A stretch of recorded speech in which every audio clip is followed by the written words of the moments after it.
আসসালামু আলাইকুম সম্মানিত দর্শক। আমি তো আশ্চর্য যে এরকম ন্যাচারাল বিষয় আমি ক্যামেরাতে ধারণ করতে পারবো, কখনো ভাবিনি।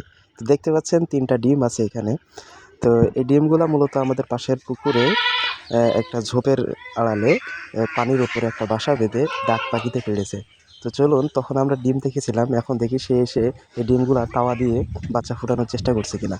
তো আমরা চলে এসেছি, আমরা জুম করে দেখার চেষ্টা করব যে ওই যে দেখতে পাচ্ছেন ডাক পাখিটি সাদা কালো মিশ্রিত একটি পাখি।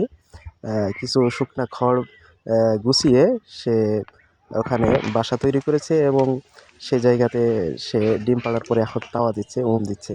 মায়ের আদর, ভালোবাসা, সোহাগে তারা ফুটে উঠবে। অচিরেই ধারণা করতেছি যে বাচ্চা ফুটে উঠবে। তো আমরা দেখার পরেও তাদের কোনো ডিস্টার্ব করিনি।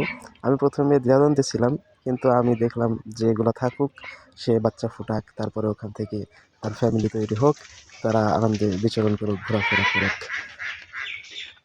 তো এমন অর্গানিক ভিডিও দেখতে হলে অবশ্যই আমাদের কমেন্ট করবেন এবং লাইক, কমেন্ট, শেয়ার দিয়ে সাবস্ক্রাইব করে পাশে থাকবেন। ধন্যবাদ। আসসালামু আলাইকুম।